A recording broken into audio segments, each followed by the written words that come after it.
And we are live. Good morning, crypto warriors, and welcome back to the Gentlemen of Crypto. Today we have a beautiful episode for you. It's February 7th, 2024, and I'm your host, Bitcoin Zay, here to bridge the gap between cryptocurrency and the community Monday through Friday at 10ish. And we have some great news stories for you today. Not a lot of news, with the ETF coming and a lot of people basically leaving the market. Not as much news as usual, but we got some great news stories for you today, including the top story: AI generated fake IDs claim to pass crypto exchange KYC are selling for $15. Crypto exchange Bitsonic CEO jailed in South Korea theft, and U.S. Virginia bill working group for a crypto blockchain study. But first, let's take a look at these prices for today. Not a lot of movement in the market. We're still seeing that sideways movement. However, some of the prices that we're seeing, basically, you're seeing nothing happen. We've been in a neutral for a while now. Bitcoin's at $42,970, up 0.1% today. Ethereum at $2,363, up 1.2% today. Binance Coin at $303 is up 0.3% today. Solana at $95 is up 1.1% today. XRP at 50 cent is up 0.2% today. Cardano sitting at 48 cent is down 2.6% today. Avalanche sitting at 34.36 is up 1.2%. And rounding out the top 10 is Dogecoin at 7 cent, up 0.7% on the day. So again, not a lot of movement. Most of the projects that we've seen this year, a lot of sideways movement. It's hilarious, simply because everybody has pretty much, in my opinion, just being on Twitter, has either left the market or is building some awesome stuff. So there's not really any in between. Nothing super exciting. I mean, we have seen the fake Satoshi, Craig Wright. He's been in court, but nobody feels like talking about him anymore. But um, so I think I might have jumped on the wrong wrong setup. Let's see who we got. It's all good. We'll just promote Simon Family and we'll just do it on there. So it's Zayday. We'll do it on Simon Family. We'll get it fixed. This is my first time doing Restream solo because King usually runs it, but at the same time we'll just do it off of here. Just keep watching. So first, let's get into our first story of the day. Um, AI generated, and this is hilarious. AI generated fake IDs. They pass the crypto exchange on the KYC. Again, we've always talked about how KYC is pretty useless as far as a way to detour any type of criminal activity. But it's even more useless now because AI has created a way. I've seen it actually on Telegram. I've seen people actually promoting these. It's hilarious because on Telegram you can find anything. If you're on the dark web or anything, you can find this. But now they have the $15 AI generated fake IDs are reportedly being used to fool crypto exchange identity checks, potentially giving crypto hackers and scammers a new edge. And this is not new, people. This has been going on. Not even the AI version, but just the fake IDs.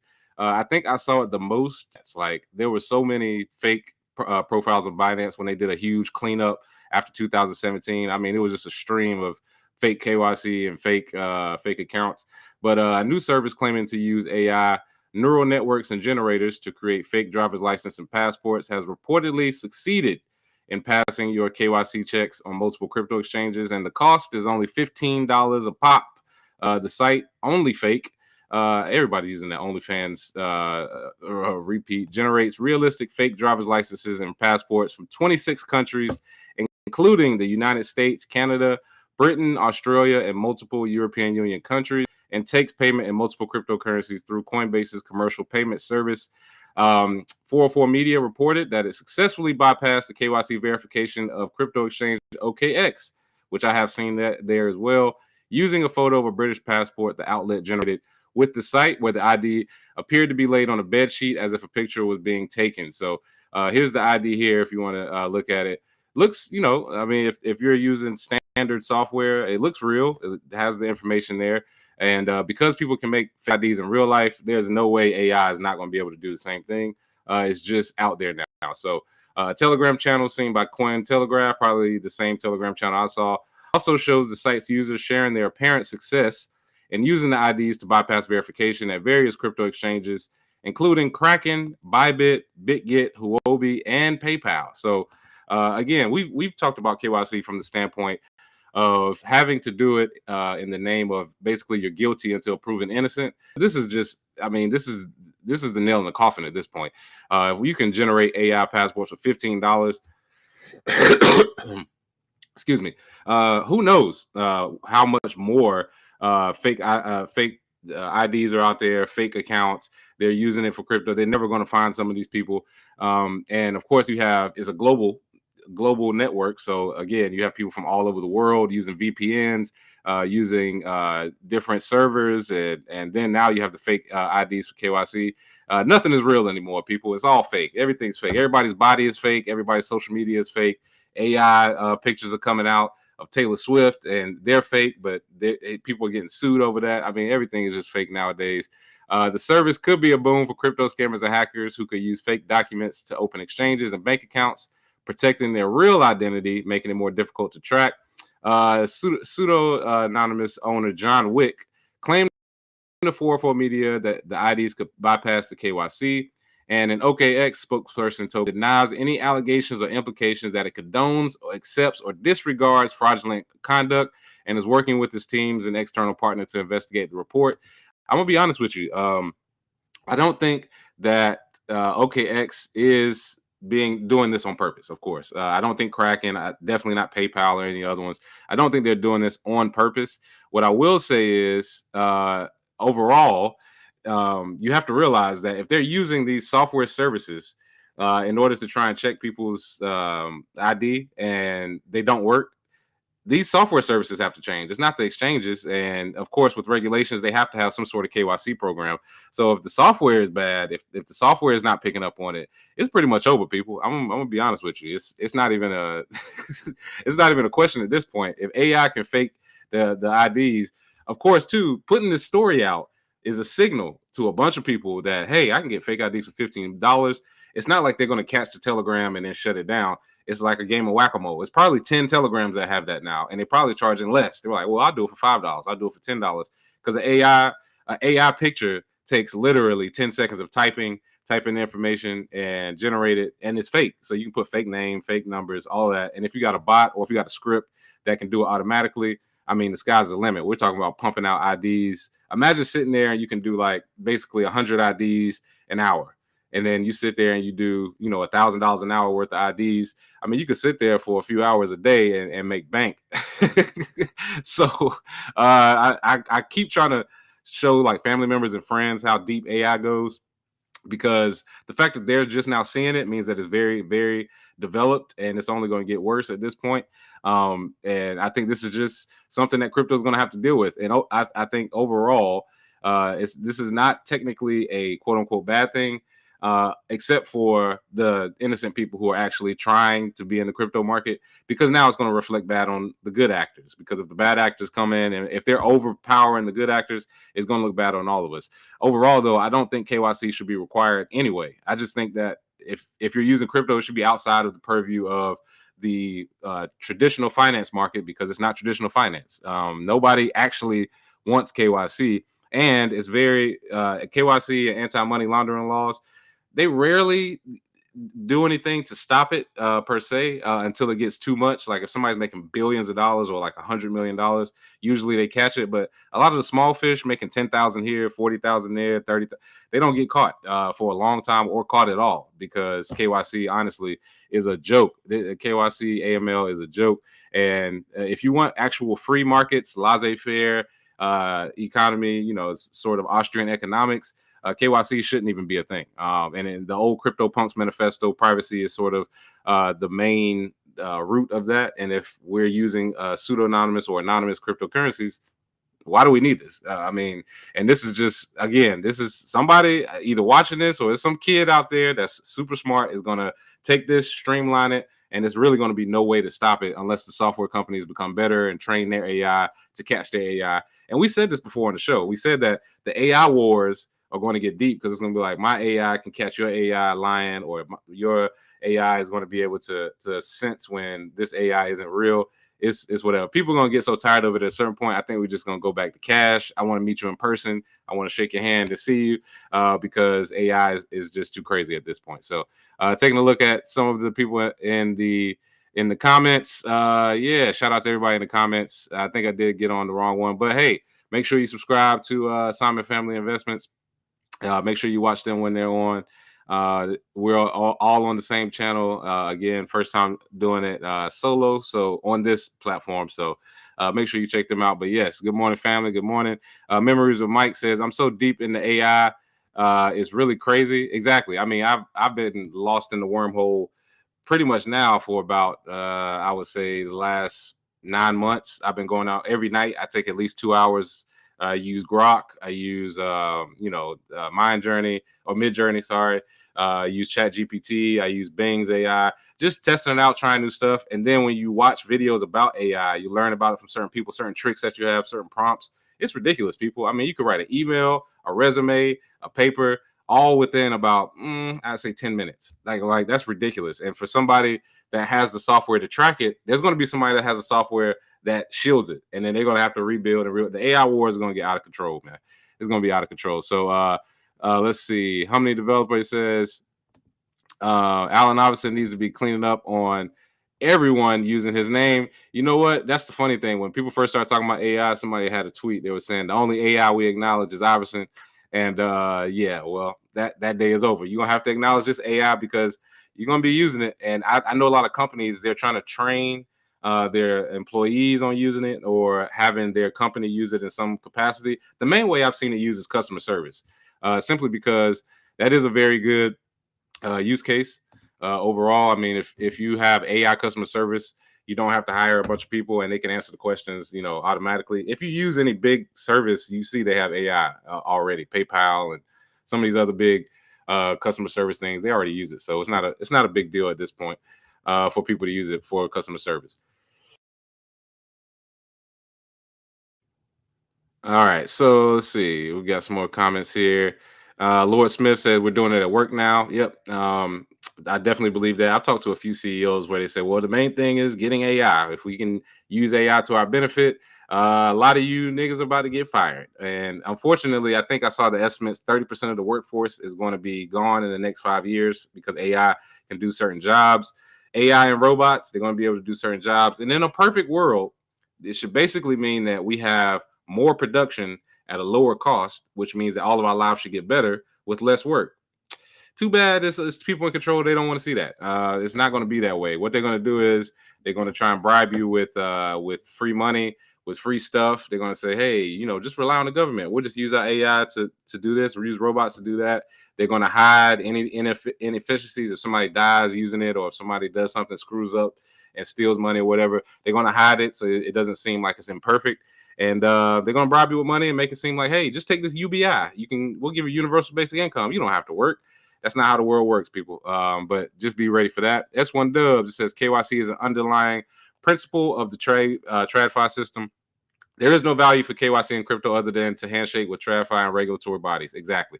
That is a relic of the past. And of course, if they're trying to quote unquote catch criminals, well, then do your fucking job. Why do you need everybody's information? If you can already track on the blockchain how movements are happening.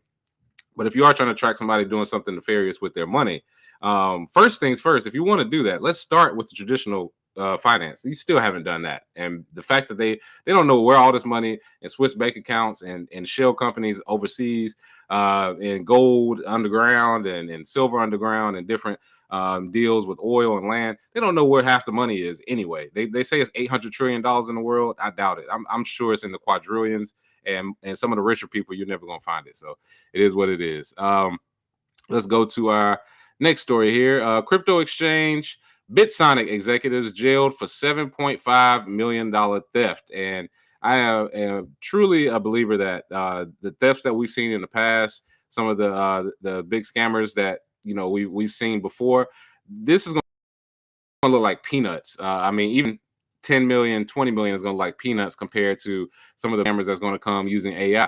They're probably going to have in the billions at a certain point. But a sole court sentence compared to a combined 8 years in jail and said a significant amount of BitSonic user funds are still missing. The CEO of crypto exchange BitSonic has reportedly been sentenced to 7 years in prison, while the firm's tech chief was sentenced to 1 year in jail for stealing 10 billion South Korean won, which is $7.5 million worth of customer deposits. They sentenced Jinwook Shin to 7 years in prison. He was arrested back last year, August 7th, charged with fraud, forging, and falsifying records, and obstructing a business via computer. I didn't even know that was a charge. But BitSonic's vice president of technology, reportedly known as Mr. A, this sounds like some Mr. Robot shit, was sentenced to 1 year in jail on a charge of obstructing a business via computer. The court said the trust of exchanges has been greatly damaged. Mr. A pair were avoiding responsibility and showing no remorse. And that's starting to become a thing too, is that a lot of the crypto exchange people, like even the documentary Bitcoin, they didn't show any remorse. They're like, oh, who cares, man? I'm either going to get out, in a couple years with a few million, or I'm going to get off scot-free.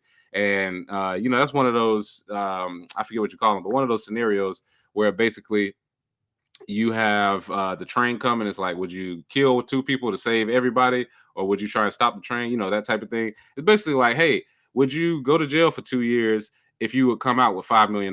Because I'm gonna be honest with you, I don't think they only, $7.5 million from an exchange. I doubt it's only $7.5 million.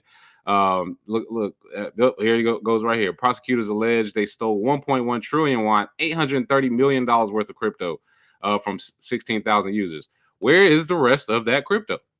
Imagine if you would you do 2 years of jail for $100 million?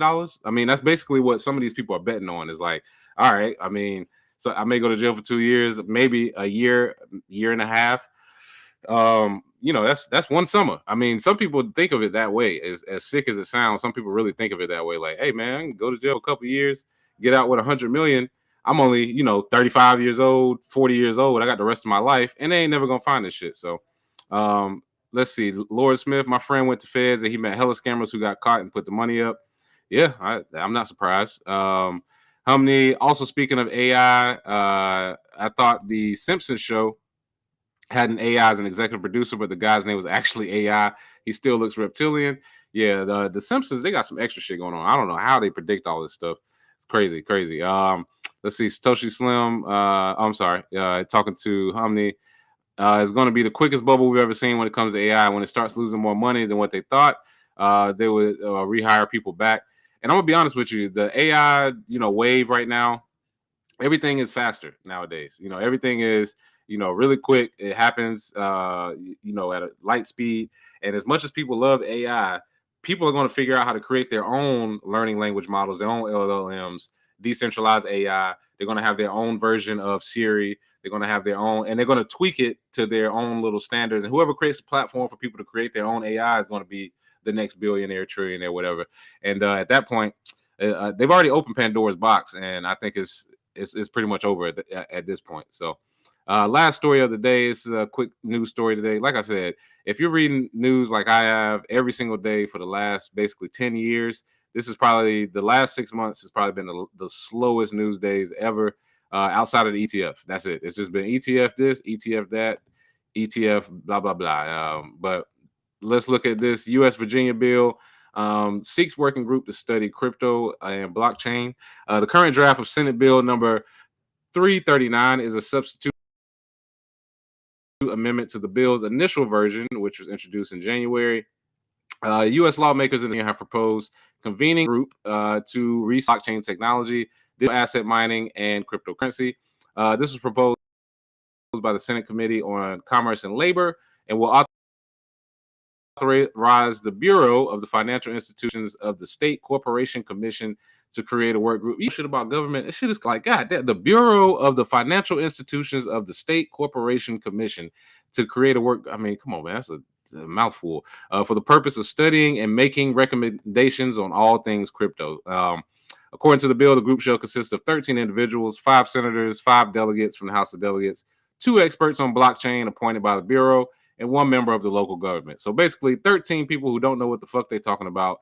Maybe 2, but because they call them blockchain experts, I don't really blockchain experts is like, what is that? I mean, you can be a blockchain expert, but which blockchain?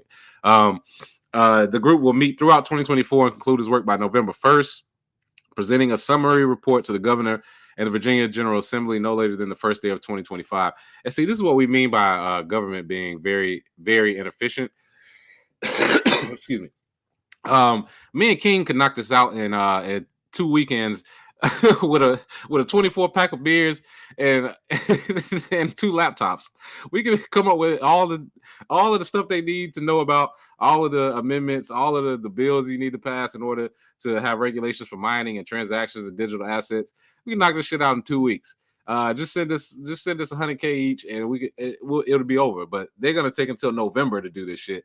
Hell, half of the people watching, half of our listeners at this point are smart and intelligent enough and have enough experience that they could do this. But you got to bring in these regulators who got to some way. They try to fit a round peg into a square hole, and of course, it's probably going to be some bullshit that nobody really wants, and they're going to figure out a way to make money from it. But one thing I will say is, at least they are trying at some point, because they won't have a choice. This is something that has to happen because bureaucracy is so slow. It takes forever. It is what it is. But at least they are trying it, I guess. I mean, base hit maybe, but at the same time, they always studying shit. And this is the thing this is like the bill in California where people ask for reparations, and they were like, "Oh yeah, we're not gonna give you reparation cash payments, but we will do a study." And I'm like, "Damn, y'all some studying motherfuckers!" Like, God damn, it's too many cooks in the kitchen. Find 1 or 2 people who know what they're doing.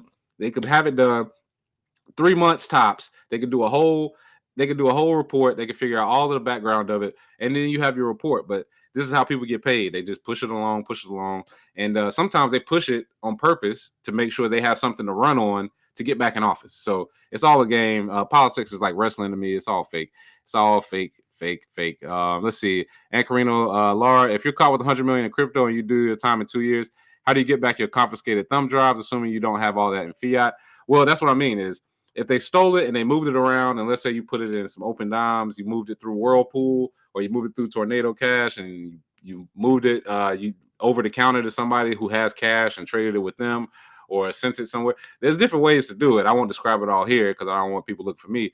But usually there's millions that are not accounted for. They can account for some of it, but they're never going to tell you like, "Hey, we found 100 million, but we didn't find 300 million. We don't know where it's at," because that would look bad on them. So a lot of times there's money out there they didn't account for and they can't find it, but they'll tell you, "Hey, this is the headline. We found them. They stole this much." And then the people that go to jail are like, "I don't care. When I get out, the money's still sitting there." It's like on some Pablo Escobar shit. They still finding money buried in Colombia from Pablo Escobar from the 80s. You can't find all of it. It just is what it is. His family probably they have money probably stashed in every house, every basement, and in the favelas back then. You can't find all of it, people. It just is what it is. The feds know that. They just want the headline. We got you in jail. We got some, just to feel like they're doing their job. And if you ever watch Billions, Paul Giamatti says just that. He's like, "I need to get reelected, so somebody has to fall for this, or somebody has to pay a fine." That's it. Like, if you watch mob movies, like I do all the time, they'll always tell the criminals that are working with the police will tell them, "Hey, somebody got to go down for this. Give me your underling or somebody that's under you. Give me him and his little crew, and you'll be fine. And we'll put dope and guns on the table, make a big spectacle of it. People think we're doing our job. We know we can't stop you completely, but you got to throw us a bone so we can stay in office and so that we can keep you protected." That's the game, people. We're all adults here. Let's see. Laura Smith, most scammers give back some of the money and hide the rest when they cut their deals. Exactly. Hominy said they're about to hire 13 of my grandma's generation and 2 of their grandkids with shitcoin experts. Yeah, that's what I'm saying. 13 idiots about to get hired, and nobody's going to know what they're talking about. They're basically going to just be repeating talking points that we've been saying since 2015, 2014 to try and get them to regulate it. And under these laws, the crypto has to blah, blah, blah. And I'm like, man, y'all shut up. I've been invited to DC so many times. I told them no every single time. Like, literally every single. It's at this point where I have to tell my homegirl Clev Messador, I love the work she does in DC, but that's not my crowd. Like 30 minutes into the meeting, I would just end up standing up and be like, "All this is bullshit. Everything y'all talking about is garbage. This is the deal right here. If we're not talking about money, if we're not talking about Bitcoin, we need to stop talking about it. If you're talking about crypto regulations, you want to make it securities, cool. We'll just fucking do it. Get it over with already. Y'all keep kicking the can down the road." I would get carried out by security. I get real I'm a very laid back, mellow person. Anybody that's met me in person knows that, except for things that I care about. I can't sit there and just allow bullshit to just come out all day. Fuck that. They just doing a study. They go, we're gonna talk about it. We're gonna think about it. Man, they playing with you, bro. Let's see, DJ Sahara, what's going on? What's going on, girl? Zero Knowledge is going to pop off this year, and next day SnarkNet is cooking up. I believe that too. I've been seeing that a lot too. A lot of development around zero knowledge proofs, and of course, again, I always say this: technology is not going to slow down. I mean, if the shit has already started, it's definitely going to speed up, and then it's slow at first, and then all at once, and then when it comes, there's nothing you can do to stop it. Let's see who else we got in the comments before we get out of here today. S1 Dubs, billions of people out of work due to AI and angry would not be a good thing for the elite. Hence, UBI in 2025, Deagle population support. I told you. I told you. UBI. I actually did a Twitter Spaces with Andrew Yang, probably 2 years ago now. Andrew Yang, Dennis Porter, a few other people, and he was talking about UBI and like how it will be used. And one of the things I argued was like, nobody really wants UBI because what that means is you're unemployed. I mean, that's all UBI means is that you can't support yourself. So they're going to have to give you money, which means there's no such thing as a free lunch. If they're going to give you money, that means they're going to have more control. More government control is never good. Nobody wants, like the meme says, govern me harder, daddy. Like, no, nobody wants that shit. Like, so UBI, I said the only UBI that'll work is a universal Bitcoin income where we use our money for mining to increase renewable energy, and then you can airdrop Bitcoin to everybody who runs a node or to anybody who mines and joins. That it's a free market. So if the U.S. says, "Hey, we have our own mining pool. If you join it, we give you an airdrop 10% more than other mining pools." It's a free market. They can do it. That would be good. That's universal Bitcoin income. If somebody mines, their incentive is you're helping the market. But free money, even that's not free money. You would still have to set it up. You would still have to have miners. You would still have to, your computer would have to do work. That's not free. But it is a way that if you wanted to galvanize, so to say, people to earn a passive income for the work that they do, that would be the best UBI. Universal Bitcoin income, that's what I'm running on in 2028. Zay, me and King, we running for office. I'm gonna try and get King to run. Write us in, people. Write us in. Satoshi Slim says, "You crazy as fuck on Twitter." Yeah. Well, you know what's funny? I've been kind of sick. All my crazy stuff, I just tweet from my drafts when I'm sick. And my drafts are ridiculous. If anybody that follows me on Twitter, if you kind of see my tweets, you like, well, these tweets they've been sitting in my drafts for like months, or some of them been in there for years. I have thoughts, I write them down, and then I tweet it later. It is what it is, whatever. Let's see. AOZ and Warriors, y'all got Nostra pub keys? Yeah, I do. I have it. I believe it's in my link tree on Twitter. I believe my Nostra is on there. If not, just hit me up on there. Let's see. Homie says, "I'm voting for you. I'm going for mayor in my city." Yeah, I'm not even. I was thinking about. Somebody asked me that. They said, "Would you ever run for mayor? Would you ever go for governor, state?" I was like, "Nah, I'm going for the top position. I'm going for president." Not because I think I'll win, but it's free promotion. Like other politicians, they know they're not going to win, but you put your name in the running. People know who you are, and then all of a sudden they're like, "Hey, former presidential candidate Isaiah Jackson is here on the show today to discuss." Like people take you more serious. So it's funny. I turned 35 this year, so I'll be eligible for next election. So 2028, I'm just gonna do that shit just to do free promotion. No intention on winning. Literally, the only way I'm thinking about it is my whole campaign is gonna be online. I'm literally gonna be sitting here just like this. They're gonna have to come to the Gentlemen of Crypto, me and King. They're gonna have to come watch us talk from here, and we just gonna run down different questions people have and just answer it the way we want it. No intent. My slogan, if I run, is be like, "Do not vote for me. Don't vote for me." And reverse psychology, motherfuckers gonna go in there and somebody's gonna vote for me. Bitcoin campaign. Let's say Laura Smith, Zay, would you ever buy your own country and run it? I've seen black people do that. Buying a country or buy an island, I think that's what you mean and whatnot. Absolutely. They got islands going for like 2 million, 5 million.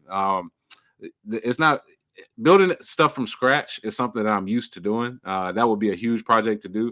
But I would have to start, in my 30s. I don't want to be still building, 20, 30 years from now. But yeah, I mean, that would be fun. Move my whole family there. We farm our own stuff. that would be great. But of course, and then use our own Bitcoin, set up mining the satellites and all that. Fly in some strippers from Vegas, and yeah, have a good time. Yeah, that'd be fun. Set up a little tiki bar. I don't need much, man. I'm a simple man. All I need is uh, some good food and some books, and I'm good, man. Let's see. Be careful buying them islands. Got another land rotation for crops. Yeah, I got some experts in the Black Farmers Association. I've been, in farming and gardening, exploring that for the last couple of years, trying to get stuff together. So I'm sure I could fly out some experts and get it done. But yeah, that's our stories for today. Short stories, short news day today. Nothing really interesting. Make sure you follow Gentlemen of Crypto. Make sure you like and share. Make sure you like and share Simon Family Investments, every channel that we have on here until we make it an official media company, and you'll have these shows 24/7.